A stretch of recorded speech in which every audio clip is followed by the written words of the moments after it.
এখনও জ্বলছে Jalpaiguri dumping ground. তবে বড় কোনো অগ্নিকাণ্ডের ঘটনা নয় এবার। মাঝে বেশ কয়েকবার পুরসভার বালাপাড়া ডাম্পিং গ্রাউন্ডের শুকনো আবর্জনার মধ্যে দাউ দাউ করে আগুন লাগার ঘটনা ঘটে। বারংবার ছুটে আসতে হয়েছিল দমকলকে। তবে বর্তমানে সেরকম বড় কিছু না ঘটলেও বিক্ষিপ্তভাবে আগুন জ্বলতে দেখা যাচ্ছে এলাকায়।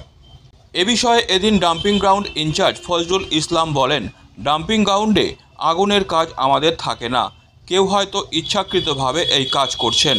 আমরা মানুষকে বারবার অনুরোধ করছি এখানে আগুন না জ্বালাতে, কিন্তু কিছুতেই এ বিষয়ে কর্ণপাত তারা করছেন না। এদিকে কয়েক মাস ধরেই এলাকায় এফএসটি তৈরি বাড়ি বাড়ি থেকে সংগ্রহ করা মল প্রসেসিংয়ের জন্য বিশাল আকায় চৌবাচ্চা তৈরি করা হচ্ছে। পুরসভা সূত্রে খবর, এই মল থেকেই ভবিষ্যতে সার তৈরি করবে পুরসভা। পাশাপাশি সংগ্রহীত মল যাতে পার্শ্ববর্তী এলাকা বা নদীতে না পৌঁছে এলাকা দূষিত না করতে পারে, তার জন্য বড় এই রিজার্ভার তৈরি করা হচ্ছে। মল থেকে জল আলাদা করার পদ্ধতি এখানে থাকছে। শুকনো বা ড্রাই অংশ থেকে তৈরি হবে সার।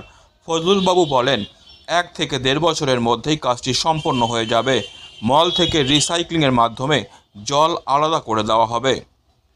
পুরসভার উপপুরপিতা সৈকত চ্যাটার্জি বলেন, দ্রুত যাতে কাজটা শেষ করা যায় তারই চেষ্টা চলছে। এটা হচ্ছে আমাদের ওই যে প্রজেক্ট আছে না, যেটা হচ্ছে আমাদের বাড়ি বাড়ি থেকে যেটা মল কালেকশন করা হয়, সেই মলটাকে এখানে একটা চৌবাচ্চার মতন তৈরি করে সেটাকে জলটাকে করে নিয়ে যেটা ড্রাই হবে সে মালটাকে আবার করে হবে সার হিসাবে আর কি বিক্রি করা হবে আগামী দিনে। এটাকে স্টোর করা হচ্ছে এখানে আপাতত স্টোরের জন্য একটা জায়গা তৈরি করা হচ্ছে, যেটা প্লান্টেশনে করে যাতে মলটাকে কালেকশন করে এই জায়গায় এখন বিভিন্ন জায়গায় যাতে পরিবেশ যাতে এখানকার ক্ষতি না হয়, মানুষের যাতে কোনো ক্ষতি না হয়, তার জন্য এখানে সেই মলটাকে একটা চৌবাচ্চার মধ্যে রাখে সেটাকে আবার রিসাইকেল করে জলটাকে একদিকে চলে যাবে মলের থেকে, আর যেটা সার বার হবে সেটা জৈব সার হিসাবে সেটা অন্য জায়গায় যাবে। কতদিন থেকে চলছে কাজটা? এই কাজটা আজকে প্রায় 3 মাস ধরে চলছে। শেষ হওয়ার কবে শেষ হতে পারে? এটা আনুমানিক যেটা হচ্ছে নাকি 1 বছর থেকে 1.5 বছর লাগবে শেষ হতে। হ্যাঁ, এটা অনেক বড় প্রজেক্টের কাজ। মাননীয় উপপুরপতি উনি রক্ষণাবেক্ষণ দেখাশোনা করছেন, এটার দায়িত্বে আছেন উনি। বলছি, এখনও দেখা যাচ্ছে বিভিন্ন জায়গায় আগুন ডাম্পিং গ্রাউন্ডে।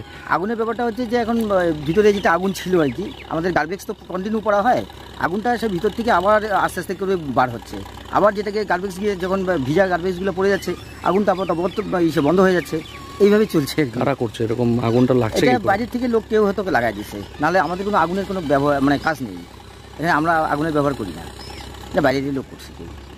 বিষয়টা হচ্ছে যে এই যে মানুষের বাড়ি থেকে যে মল আমরা তুলি শেষ করতে, এবং সেটাকেও তো প্রসেসিং করার প্রয়োজন আছে, তাই জন্য এফএসটি তৈরি হবে।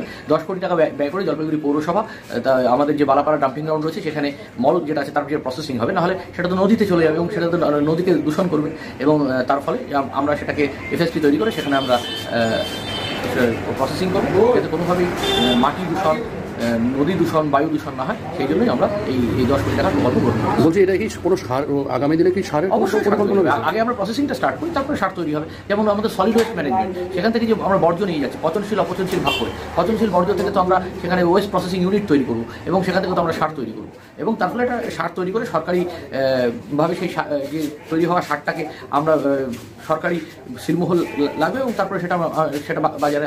কত কোটি টাকার বলেন বাজেট রয়েছে এটা? এফএসটি করতে আমাদের এফএসটি এবং সলিড ওয়েস্ট ম্যানেজমেন্ট সব মিলে 20 কোটি টাকা খরচা হবে। বলছি, এই কাজটি কতদিনে শেষ হবে? এফএসটি এটা তো আমাদের সলিড ওয়েস্ট ম্যানেজমেন্ট এবং এফএসটি সব মিলে টার্গেট হচ্ছে 10 ইয়ার্স, 10 বছরের মধ্যে 10 বছরকে মধ্যে কমপ্লিট করে আমি 40-50 বছরের জন্য শহরকে তৈরি রাখা, এবং সেটা আমরা তার আগেই কমপ্লিট করে দেবো। Disclaimer. This channel may not promote any violent, harmful or legal activities. All content provided by this channel is meant for an educational purpose only.